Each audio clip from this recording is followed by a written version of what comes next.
The monster that is adulthood. Not it lied. Girl, the moment can trauma bond because that's how the best friendships are formed, you guys. I should not have watched that movie when I did. I was way too young to speak negatively, but hey guys, welcome back to the channel. Welcome to the channel if you are new. I am Beela. This is my channel where we do a bunch of fun things and have some sit downs and some talks. And right now we are in week 2 of Spooktober.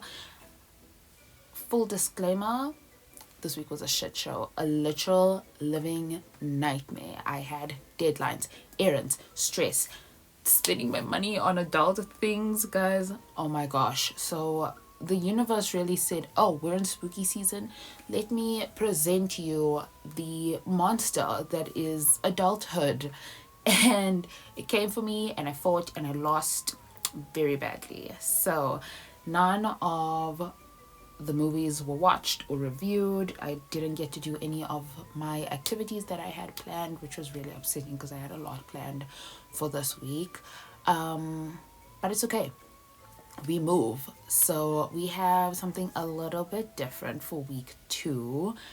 Like I said, I had this whole thing planned. If you saw the community tab post, or if you didn't, I pop the list of movies that I'm going to watch for the week on there, and I was so excited because it was some really good films, and that was before life sprinkled a little plot twist in there and derailed all of my shit. But it's okay. So instead of sitting around and moping and sad that I didn't get to film till I actually moped for a little bit, I just kind of figured that sometimes Spooktober isn't just about jump scares and creepy vibes. Sometimes it is just surviving the nightmare that is life. And I survived, barely, and you survived, and so I think that is good enough, guys. I am proud of us. Go team. So since I didn't get to do any movie reviews this week, I thought we would still keep it spooky and talk about a couple of horror films that live rent-free in my head. They're always kind of floating around there. We're gonna call it the Chaos List. And these are basically movies that I'm always thinking about. This list hasn't really changed for a good couple of years, so you guys get to have a little peek into my psyche, onto what my favorite horror films are.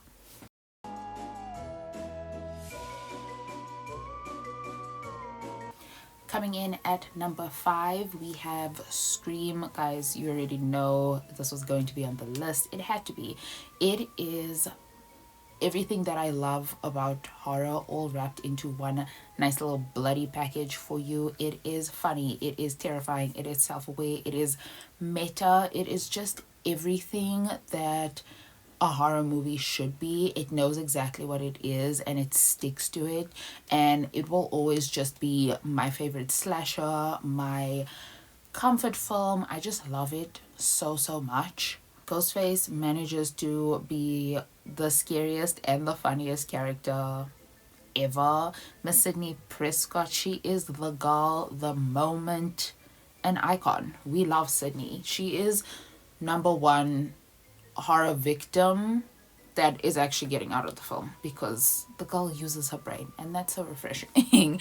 And then Mr. Billy Loomis, guys, I can speak about that man all day, every day, and never get tired. You might get tired of me though, but that man, he can chase me any day, guys, any day.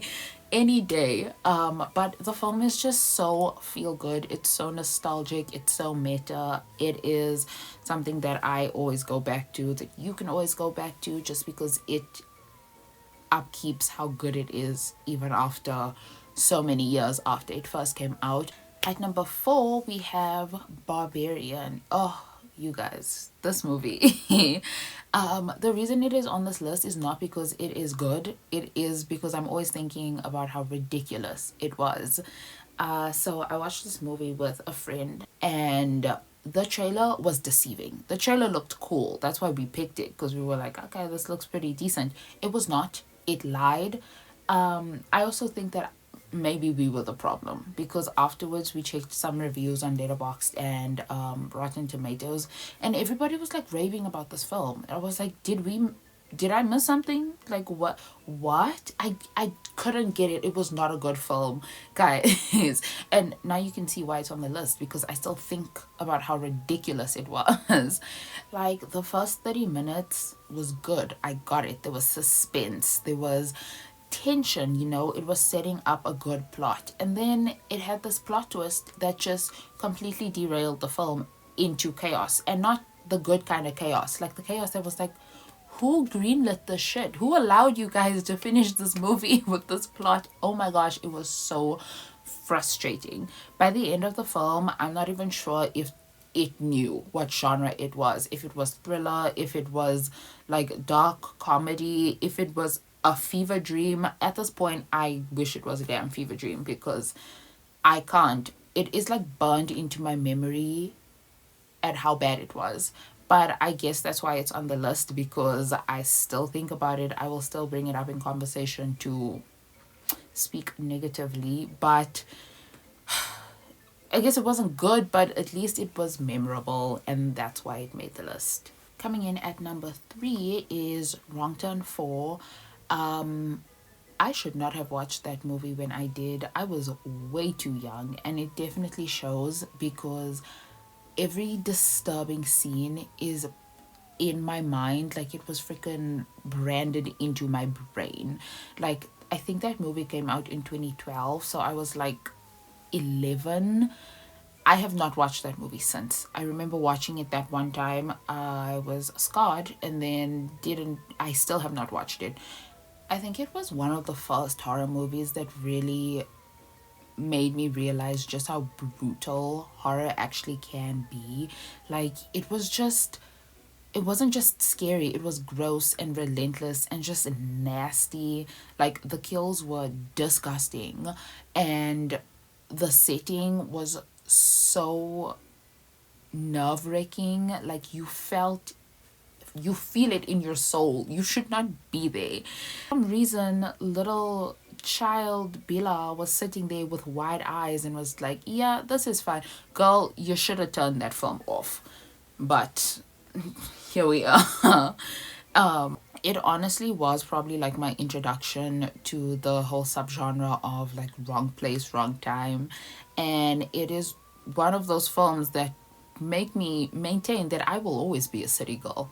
Do not take me out to the bundos. We don't know what's going on there, guys. I will stay here in the city. Think of how many films you can name that take place in the city. I'm not talking about a little town, a little suburb. In the city, nothing is happening there. Unless it's like a zombie apocalypse, but that's something else. I'm not really afraid of zombies. But like crazy mutated convicts, let's not do that, guys. Please. It is... no. So coming in at number 2 is The Conjuring. Guys, I don't think anybody has a horror movie list without mentioning the OG Conjuring, or at least one film in its universe.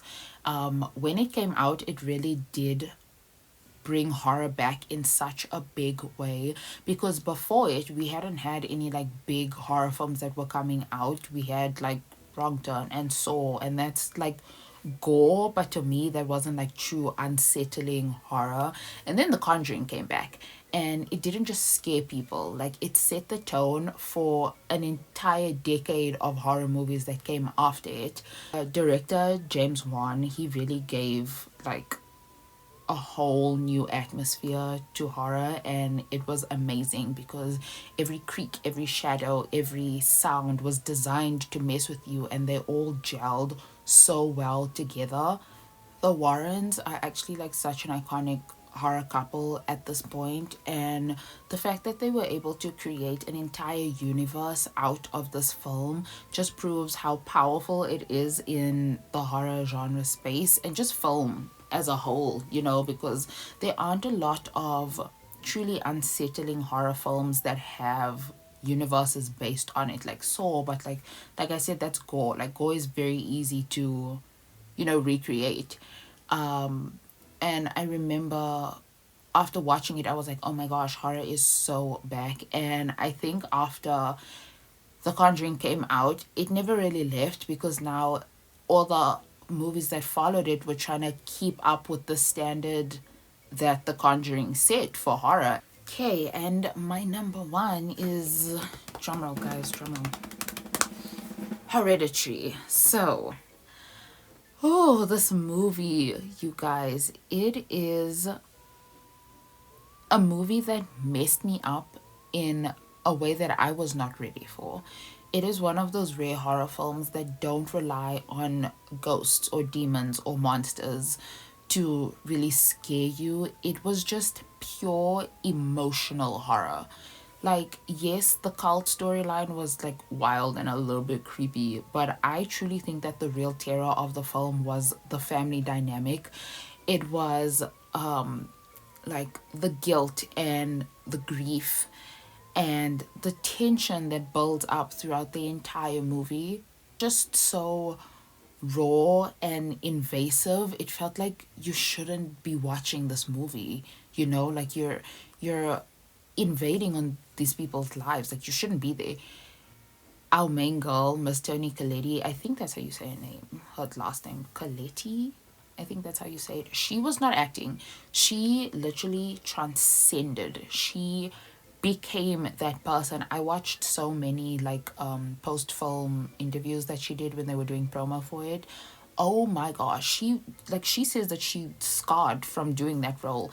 It was freaking terrifying, guys. I remember finishing that movie and like sitting back and thinking, what did I just watch? Because it was just so eerie and unnerving. I did watch it like a couple times after the first time, and even then, like, even though I kind of knew what was going to happen, just the atmosphere of the whole film is just so unsettling that no matter how many times you watch it, you feel it, like you get these pins and needles and goosebumps, and it's just so uncomfortable. I actually hate it. I hate Hereditary. Like, I love it, but I hate it. It's one of those films that just really stick with you. I think I'm gonna remember this movie like for the rest of my life. It's just uncomfortable in a way that you can't really describe. Like you feel it. That's like the best way I could explain it. It's just like you just feel it, and that's why it's my number one. Is because I think it's just horror in the most human form. Because, like I said, as unsettling as the cult was, like everything else that was happening, like the breakdown of this family, that was what made it so creepy. And I think that's really where A24 shines, is through their psychological horror, because they do a lot. Like they had Midsommar, also very unsettling. And there's no ghosts, there's no demons, there's no monsters, killers, none of that. And so A24, I have a love-hate relationship with A24 because sometimes it's good, sometimes it's not good. But the psychological horror stuff really unsettles a person. And yeah, that is why Hereditary is my number one on the chaos list. So yeah, that is my horror brain catalog. The scary movies that refuse to leave me alone, no matter how many cozy films I watch afterwards. Let me know your guys' top 5, top 3, or even just like one movie that has unsettled you to the point that you know it will always be that movie. Leave it in the comments and we can trauma bond, because that's how the best friendships are formed, you guys. And I want to be your friend through trauma. Hey, we made it to the end of week 2. It was a little chaotic, but still try to keep it spooky for you guys. I promise that this week is gonna be a little bit better. We are getting back on track with the movie reviews, and week 3's video will be coming shortly, like very, very soon. But yeah, thank you so much for sticking around. Drop any movie recs that you have down below if you want me to watch anything specific. I am always down. But yeah, as always, all the socials are down below. So my Instagram, Twitter, my Twitter is not down there. Instagram, TikTok, and my letterboxd for all of my reviews are all down below. They are all the same. It is Beela_boo. I will put it on the screen right now. But yes, thank you so much for coming back to this video. If you are a returning viewer, I love you guys so much, and I will see you in the next one. Okay,